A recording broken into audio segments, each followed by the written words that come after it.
इस कार्यक्रम की पुण्यार्चक हैं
संत शिरोमणि आचार्य गुरुवर श्री विद्यासागर जी महाराज की जय।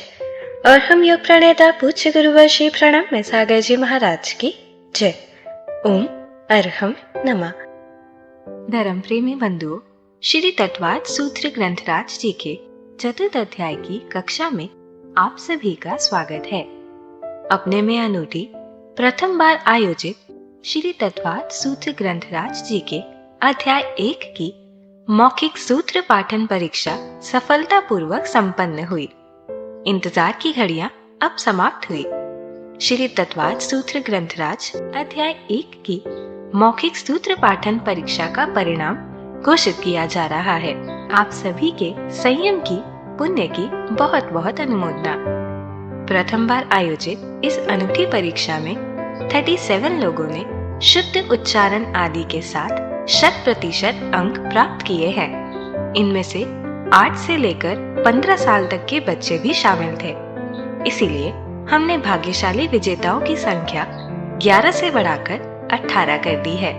तनिष्क जैन मध्य प्रदेश, काव्या कोठारी महाराष्ट्र, वरुण जैन राजस्थान, आरोही मोदी मध्य प्रदेश, अजीता जैन महाराष्ट्र, आदित्य मोदी छत्तीसगढ़, सचिन अरुण लाल जैन महाराष्ट्र, रूपक हुमेद महाराष्ट्र, श्रद्धा जैन दिल्ली, शाश्वत शदुल मेहता महाराष्ट्र, नीतू जैन दिल्ली।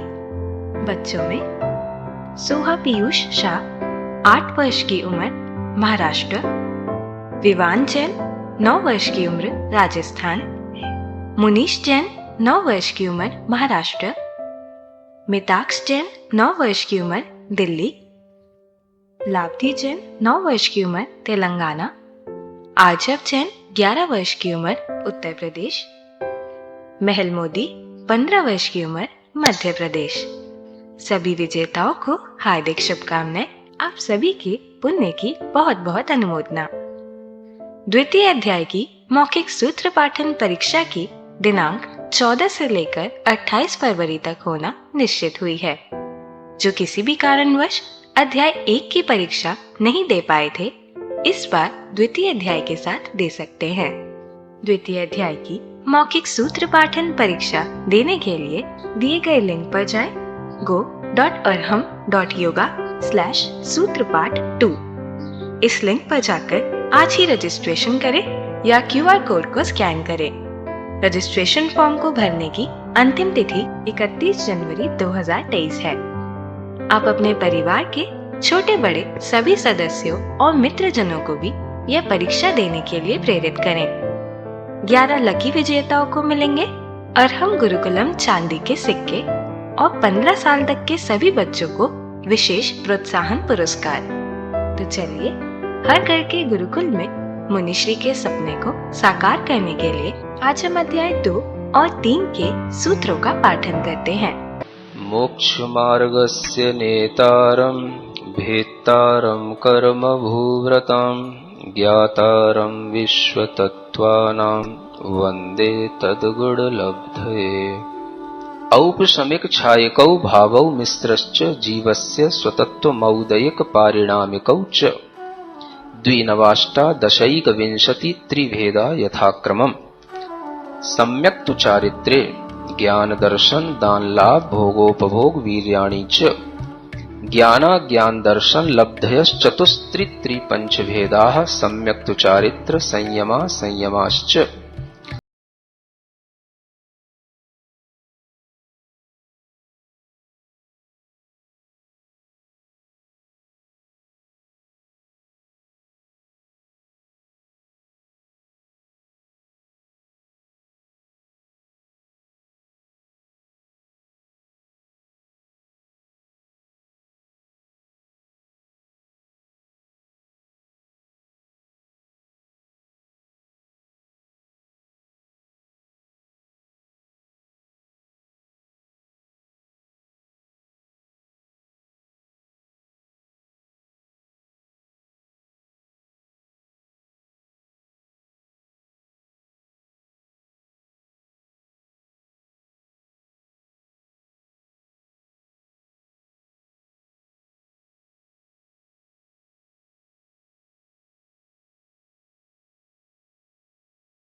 संख्ये वर्षायुषो नपवर्त्यायुषः इति तत्त्वार्थसूत्रे द्वितीयोऽध्यायः। रत्न शर्करा बालुका पंक धूम तमो महातमः प्रभा भूमयो घनाम्बु वाताकाश प्रतिष्ठाः सप्ताधोदः तासु 30 पंचविंशति पंचदश दस्त्रि पंचोनैक नरक शत सहस्राणि पंच चैव यथाक्रमम्। नारका नित्या शुभतरलेश्या परिणाम देह वेदना विक्रियाः परस्परोदीरित दुःखाः संक्लिष्टासुरोदीरित दुःखाश्च प्राक् चतुर्थ्याः तेष्वेक्त्रि सप्तदश सप्तदश द्वाविंशति त्रयस्त्रिंशत् सागरोपमा सत्त्वानां परा स्थितिः। जम्बूद्वीप लवडोदादयः शुभ नामानो द्वीप समुद्राः द्विर्द्विर्विष्कम्बाः पूर्व परिक्षेपिणो वलयाकृतयः तन्मध्ये मेरूनाभिर्वृत्तो योजन शतसहस्र विष्कम्भो जम्बूद्वीपः भरत हैमवत हरिविदेह रम्यक हैरण्यवतैरावत वर्षाः क्षेत्राणि तद्विभाजनः पूर्वापरायता हिमवन् महाहिमवन् निषद नील रुक्मी शिखरिणो वर्षधर पर्वताः हेमार्जुन तपनीय वैडूर्य रजत हेममयाः मणिविचित्र पार्श्वा उपरि मूले च तुल्य विस्ताराः पद्म महापद्म तिगिंच केशरी महापुंडरीक पुंडरीका हृदास्तेषामुपरि प्रथमो योजन सहस्रायामस्तदर्ध विष्कम्भो हृदः 10 योजनावगाः तन्मध्ये योजनं पुष्करम् तद्द्विगुण द्विगुणाः हृदाः पुष्कराणि च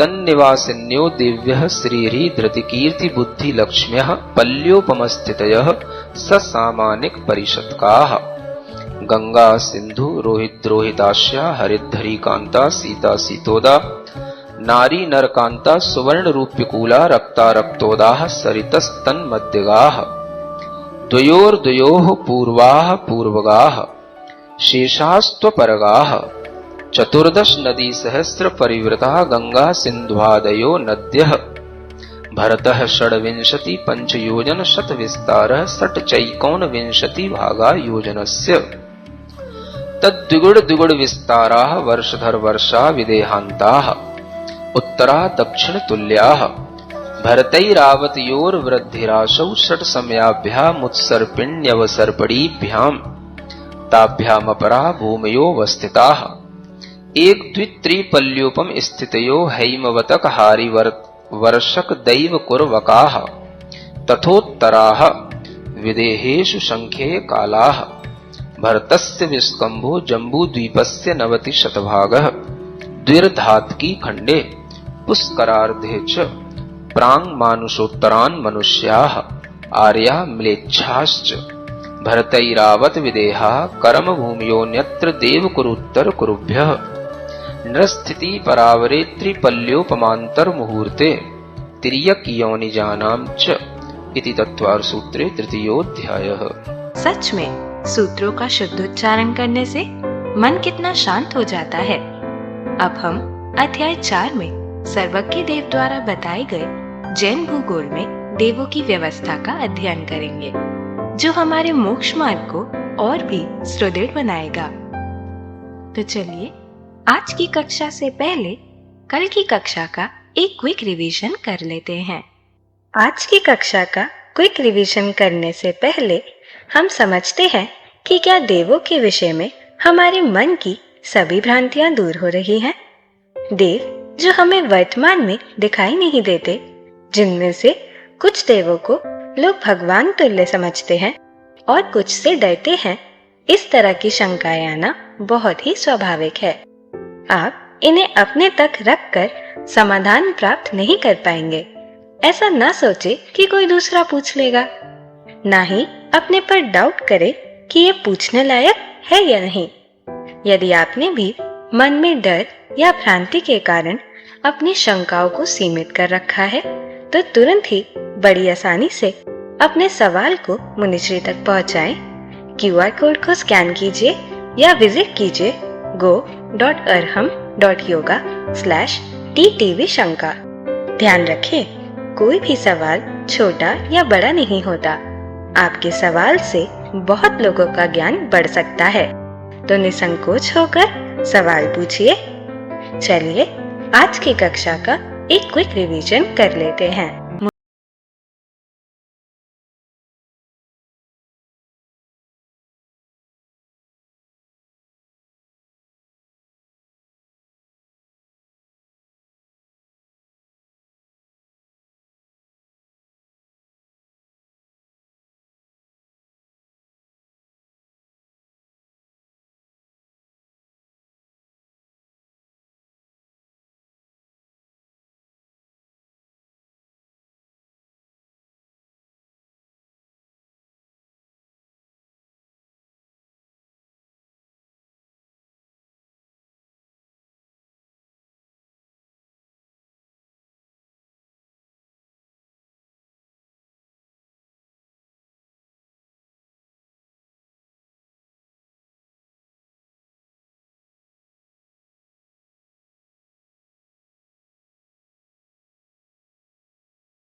पर 1 या 2% का हर्जाना दे देती है। आगे हम स्थिति के बारे में समझेंगे।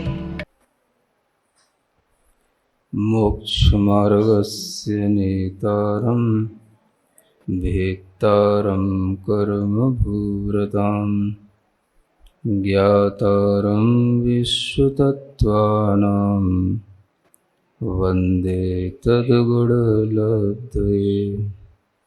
देवादिदेव आदिम तीर्थंकर श्री ऋषभनाथ भगवान की, वर्तमान शासन नायक श्री वर्धमान महावीर भगवान की, परम पूज्य आचार्य गुरुवर श्री विद्यासागर जी महाराज जी की। तत्वार सूत्र ग्रंथराज में चतुर्थ अध्याय के माध्यम से देवों की प्ररूपणा चल रही है। अंत में देवों की स्थिति का वर्णन प्रारंभ हुआ है। कल आपको भवनवासी देवों की उत्कृष्ट स्थिति के बारे में बताया था और साथ ही साथ सौधर्म और ऐशान स्वर्ग में भी देवों की उत्कृष्ट स्थिति के बारे में बताया था। यह जो सूत्र हमने कल पढ़ा था, सौधर्म ऐशानयोः सागरोपमे अधिके, इस सूत्र में सौधर्म और ऐशान इन स्वर्गों में ऐसा इसका अर्थ निकलता है। आचार्य पूज्यपाद आचार्य अकलंग देव आदि जो टीकाकार हुए हैं, उन सभी ने सूत्र के अनुसार ही अर्थ निकाला है और उसमें सौधर्म और ऐशान स्वर्ग में देवों की उत्कृष्ट स्थिति होती है, वह 2 सागर से कुछ अधिक होती है, ऐसा कहा है। अब इससे हम कुछ अर्थ और भी निकाल सकते हैं कि देवों में जो सौधर्म ऐशान स्वर्ग है, उसमें कौन से देवों की स्थिति उत्कृष्ट होती है। यहां पर कोई नियम नहीं बन रहा है। एक चिंतनीय विषय यह है कि यहाँ पर देवों की उत्कृष्ट स्थिति किसकी होती है, यह स्पष्ट नहीं है कि एक इंद्रों की ही होती है या किसी भी देव की हो सकती है। इंद्रों की भी हो सकती है, किन्हीं और देवों की भी हो सकती है। उत्कृष्ट स्थिति यहाँ पर सौधर्म और ऐशान स्वर्ग में 2 सागरोपम की है, कुछ अधिक वो ये बताया गया। एक तिलोय पंडिती ग्रंथ है, उसके अनुसार इंद्रों के लिए भी उत्कृष्ट स्थिति का वर्णन किया जाता है, साथ ही साथ प्रतीन्द्रों के लिए भी उत्कृष्ट स्थिति का वर्णन किया जाता है और उसके साथ ही त्रयस्त्रिंश हैं, सामानिक हैं, ये भी जो है इन सब की भी उत्कृष्ट स्थिति का वर्णन किया जाता है। इससे हम ये भी समझ सकते हैं कि किन्हीं आचार्यों के अभिप्राय से उत्कृष्ट स्थिति इंद्र, प्रतीन्द्र, सामानिक, त्रयस्त्रिंश इनकी भी होती है और किन्हीं आचार्यों के अभिप्राय से केवल इंद्रों की ही उत्कृष्ट स्थिति होती है, अथवा किसी अभिप्राय से इंद्रों की या सामान्य देवों की उत्कृष्ट स्थिति होती है, यह भी अर्थ निकाला जा सकता है। इस तरह से यह सौधर्म ऐशान योः, ये जो कहा गया है, यहाँ पर सौधर्म और ऐशान स्वर्ग है, जो कल्प है, उसके लिए कहा गया है। उसमें यह सप्तमी का एक वचन द्विवचन अगर हम बनाते हैं, सौधर्म ऐशानयोः, तो इसका अर्थ निकलेगा सौधर्म और ऐशान कल्प में। और अगर हम इसमें षष्ठी का द्विवचन बनाते हैं, क्योंकि षष्ठी और सप्तमी दोनों के द्विवचन में एक ही विभक्तियां रहती हैं, है ना। जैसे भरत ऐरावत योः ऐसे आया था ना, तो भरत और ऐरावत में कि भरत और ऐरावत के, ऐसे दोनों अर्थ करके बताए थे। ऐसे ही यहाँ पर भी समझ सकते हैं कि सौधर्म और ऐशान में अथवा सौधर्म और ऐशान स्वर्ग के, अगर हम इसमें षष्ठी का प्रयोग करेंगे तो इसमें अर्थ निकलेगा सौधर्म और ऐशान स्वर्ग के, है ना, देवों में सौधर्म और ऐशान स्वर्ग की, ऐसा अर्थ निकलेगा स्थिति। सौधर्म और ऐशान स्वर्ग की उत्कृष्ट आयु, या सौधर्म ऐशान शब्द से अगर हम केवल सौधर्म इंद्र और ऐशान इंद्र लेंगे तो फिर वो केवल इंद्र की ही उत्कृष्ट आयु रह जाएगी। यहां पर आदि तो नहीं जोड़ा गया कहीं पर। तो इतना तो हम अंतर समझ सकते हैं कि सौधर्म और ऐशान अगर ये शब्द इंद्र के लिए प्रयुक्त हैं तो इंद्र की ही आयु केवल उत्कृष्ट होगी।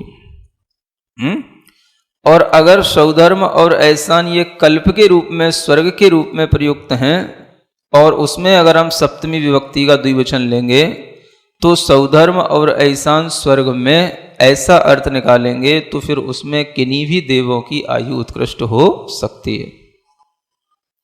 सौधर्म और ऐशान स्वर्ग में देवों की उत्कृष्ट आयु 2 सागर से कुछ अधिक है, ये अर्थ निकलेगा, है ना। विचार करते रहें, डरने की कोई बात नहीं है। और अभिप्राय कहीं पर भी जो है अगर सूत्र के अनुसार चल रहा है तो उसमें कोई भी सूत्र की आसाधना की बात भी नहीं होती है। तो इससे इतना तो हम समझ ही सकते हैं कि तिलोय पंडिती के अनुसार जो हमें 3-4 लोगों के बारे में बताया जाता है कि सौधर्म इंद्र, उसका प्रतीन्द्र, उसके त्रायस्त्रिंश, सामान्य, ये सब देवों की उत्कृष्ट स्थिति है, ये बात यहां से तो नहीं घटित होती है ना। यहां पर तो केवल सौधर्म और ऐशान इंद्र की ही बात आएगी, क्योंकि उसी के लिए अगर हम सौधर्म ऐशान ये शब्द जोड़ते हैं तो। और अगर हम सौधर्म ऐशान स्वर्ग की बात करेंगे तो उसमें और भी देव आ सकते हैं, तो ये भी अर्थ निकल सकता है। अब उसमें कौन से देव हैं, तो तिलोय पंडिती का अर्थ भी इसमें जुड़ सकता है। इस तरह से हम ये समझ सकते हैं कि इस सूत्र में संभावनाएं हैं। जो अन्य भी हमें मतांतर दिखाई देते हैं वो इस सूत्र वाक्य में गर्भित हो सकते हैं। अगर हम के अर्थ में इसको लेते हैं, षष्ठी के अर्थ में, तो उसमें अन्य देवों की भी आयु अधिक है या उत्कृष्ट है वह स्पष्ट हो जाता है। तो उससे जो है जो तिलोय पंडिती में कहा गया अर्थ है वो इसमें गर्भित हो जाएगा, वो इसमें आ जाएगा। और अगर केवल सौधर्म और ऐशान स्वर्ग के इंद्र की ही हम बात करते हैं तो वह केवल इस सूत्र का जो सामान्य अर्थ निकलता है उससे आ जाएगा। इस तरह से इतना मंथन करने से इस व्याकरण के अनुसार जो भी मतांतर हमें दिख रहे हैं वो इस सूत्र में संलग्न हो जाते हैं या सूत्र में ही गर्भित हो जाएंगे, अगर हम इसका विभक्ति के अनुसार अलग अलग अर्थ करें तो। इतना ही कहना था, है ना, इस सूत्र के विषय में। अब आगे बढ़ते हैं। सानत कुमार माहेंद्रयोः सप्त। हाँ, अब यहां पर भी उसी तरह से व्याख्यान है जैसे सौधर्म और ऐशान योः, है ना।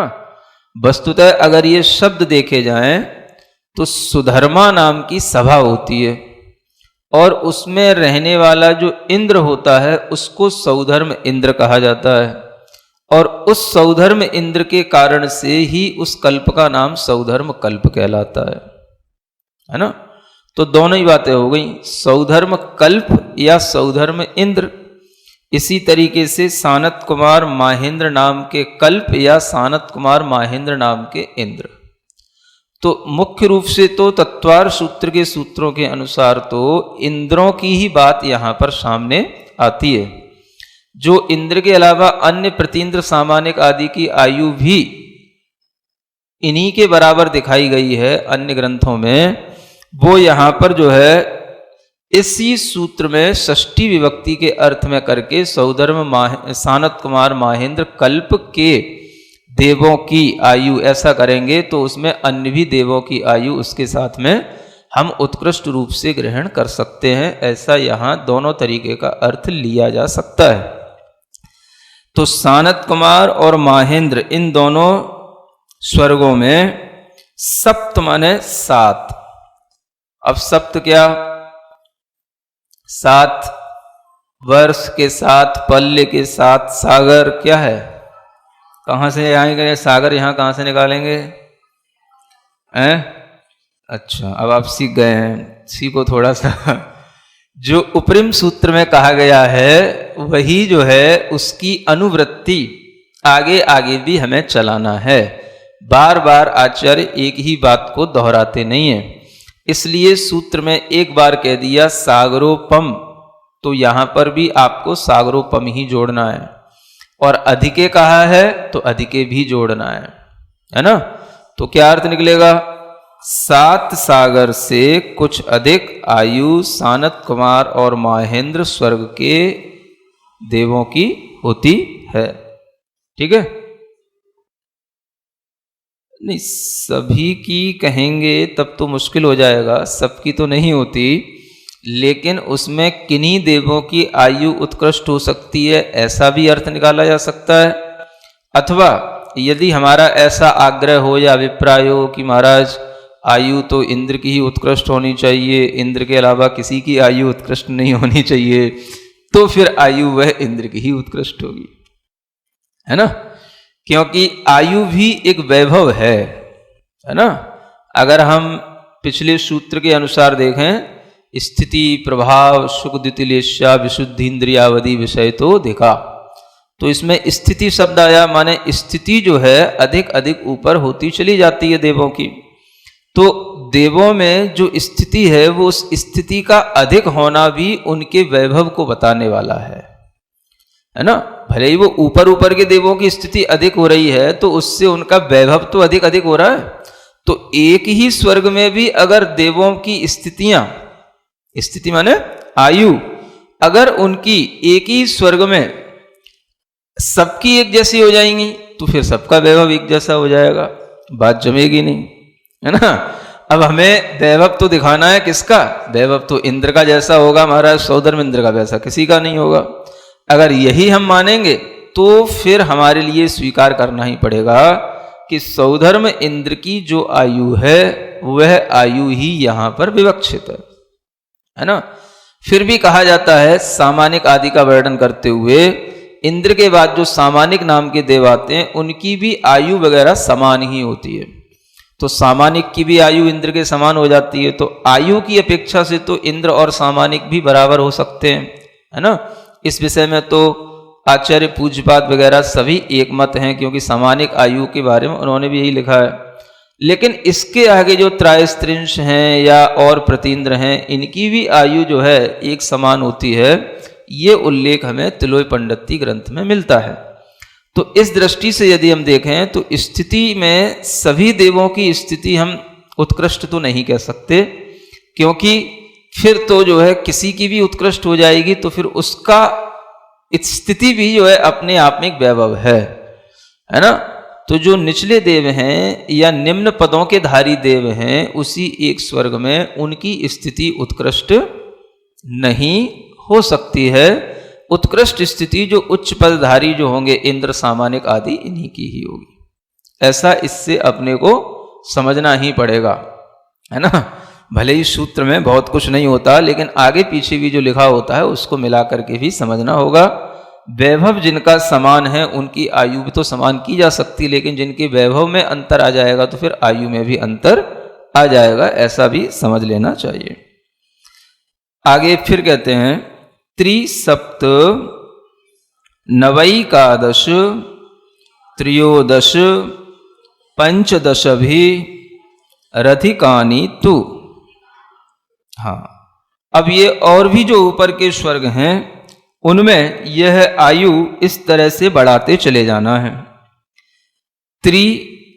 सप्त नव एकादश त्रयोदश और पंचदश भी, यानी इनसे अधिक आनी यानी अधिक करना है। अब देखो, ये भी एक लिखने का, सूत्र लिखने का बड़ा विचित्र एक तरीका है ना। अब यहां क्या कह रहे हैं कि आयु आपको अधिक तो करना है, लेकिन यही अधिक मत समझ लेना। जैसे ऊपर समझ ली थी सागरोपमेय अधिक माने 2 सागर में अधिक, ऐसे 3 सागर में अधिक, ऐसे नहीं समझ लेना, है ना। एक अर्थ तो ऐसे भी निकल सकता है ना।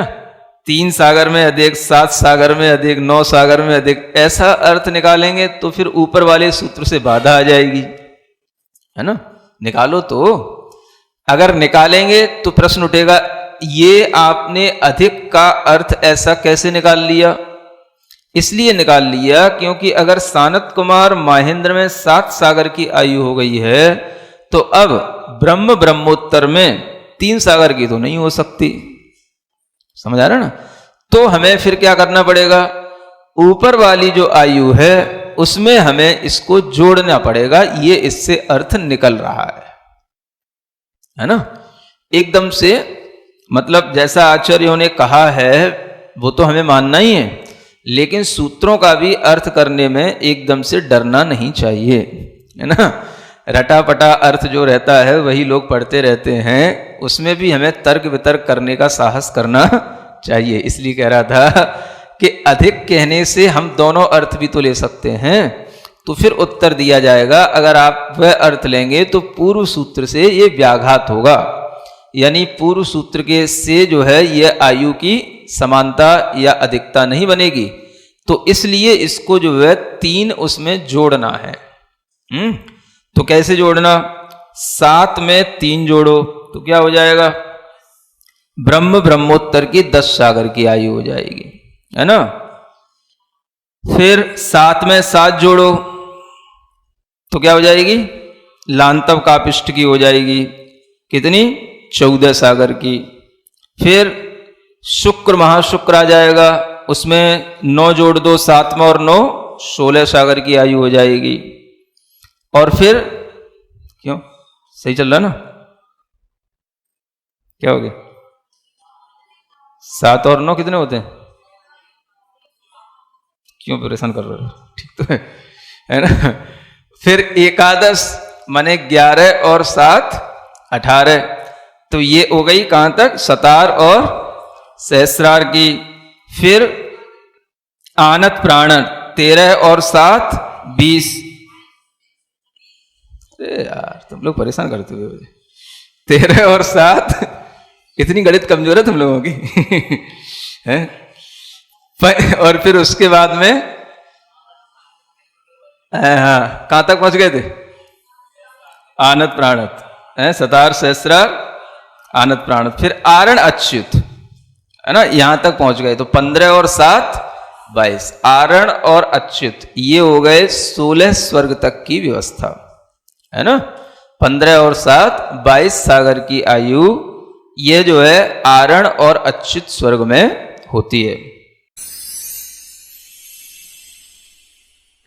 सिरिजिणवाणी जग कल्याणी जग जन मदतम मोहरी, जनमण हारी गढ़हर हारी, जम जरा भव रोग हरि, तिथ्य राणम दिव्य झुणिम जो पड़ई सुणई मय्ये धारई, राणम सौख मणंतम धरिय सासद मोक्ष पदम पावई, सासद मोक्ष पदम पावई।